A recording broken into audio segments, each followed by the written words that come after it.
اعوذ باللہ من الشیطان الرجیم بسم اللہ الرحمن الرحیم سورۃ نوح علیہ الصلاۃ والسلام بسم اللہ الرحمن الرحیم۔ میں نے ذکر کیا تھا جب ہم سورہ ہود پڑھ رہے تھے، 2 رکوع وہاں تھے مسلسل حضرت نوح کے حالات کے بارے میں، 2 رکوعوں پر مشتمل یہ پوری مکمل سورت ہے۔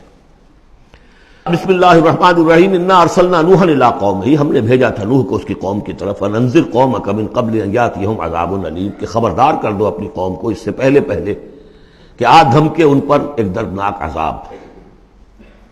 قال یا قوم انی لکم نذیر مبین، کہا انہوں نے اے میری قوم کے لوگوں میں تمہارے لیے ایک صاف صاف خبردار کرنے والا ہوں۔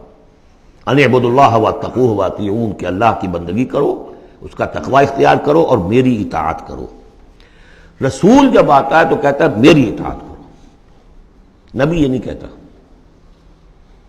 نبی کہتا ہے بھئی اللہ کے بندے بنو، اللہ کا حق مانو، متقی ہو جاؤ۔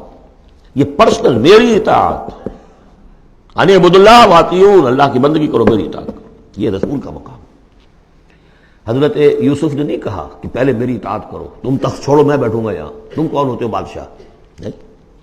بادشاہ رہا، اور وہاں اس کے چیف سیکریٹری کہہ لیں یا فوڈ منسٹر کہہ لیں، جو بھی کہیں، بہت بڑے عہدے پر فائز رہے۔ اور انہوں نے یہ نہیں کہا اس قوم سے کہ تم ایمان نہیں لاؤ گے تم پر عذاب آ جائے گا، تمہارا بیڑا غرق ہو جائے، کچھ نہیں۔ نبی جیسا کہ میں نے کہا بار بار، جو نبی کسی معین مشن اس کے حوالے نہ کر دیا جائے کہ جاؤ اس قوم کی طرف، جاؤ اس شہر کی طرف، اس وقت تک وہ نبی ہے۔ جب اپوائنٹمنٹ آرڈر مل جاتا ہے تو اب وہ رسول ہے۔ اب وہ جائے گا تو کہے گا، اللہ کا نمائندہ بن کر جائے گا کہ میرا حکم ماننا پڑے گا تمہیں۔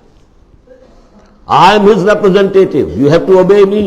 وَمَا أَرْسَلْنَا مِن رَّسُولٍ إِلَّا لِيُطَاعَ بِإِذْنِ اللَّهِ وَمَن يُطِعِ الرَّسُولَ فَقَدْ أَطَاعَ اللَّهَ، جو رسول کی اطاعت کرتا ہے وہ تو اللہ کی اطاعت کرتا ہے۔ تو رسول اور نبی میں یہ فرق ذہن میں رکھیے۔ يَغْفِرْ لَكُم مِّن ذُنُوبِكُمْ، اللہ تعالیٰ تمہارے کچھ گناہ معاف کر دے گا۔ یہ بن کیوں کہا، سارے گناہ نہیں کہا؟ اس کی تعویل یہی ہے، میں سمجھتا ہوں صحیح ہے بالکل، کہ ایک ہے وہ گناہ کے جو اللہ کے حقوق میں ہو رہے ہیں، اللہ انہیں معاف کر دے گا، لیکن حقوق العباد کے گناہ اللہ معاف نہیں کرے گا۔ اس کا تو لین دین ہوگا، ڈیبٹ کریڈٹ ہوگا۔ تمہاری کچھ نیکیاں ہیں تو ان بندوں کو دے دی جائیں گی کہ جن کے تم نے حق جو ہے غصب کیے تھے، جن کی عزت پر حملہ کیا تھا، تہمت لگا دی تھی، ان کا اپنی کو نیکیاں دینی پڑیں گی۔ نیکیاں تمہاری نہیں ہیں تو ان کے کچھ بدیاں ہوں گی، تمہارے کھاتے میں ڈال دی جائیں گی۔ یغفر لکم من ذنوبکم ویؤخرکم الی اجل مسمی، اور تمہیں بحیثیت قوم ایک اجل مسمی تک مزید a fresh lease of existence, اور تمہیں زندگی دنیا میں گزارنے کا موقع دے دے گا۔ ان اجل اللہ اذا جاء لا یؤخر، جان لو کہ جب اللہ کا مقرر کردہ وہ وقت آ گیا تو پھر اسے کوئی مؤخر نہیں کر سکے گا۔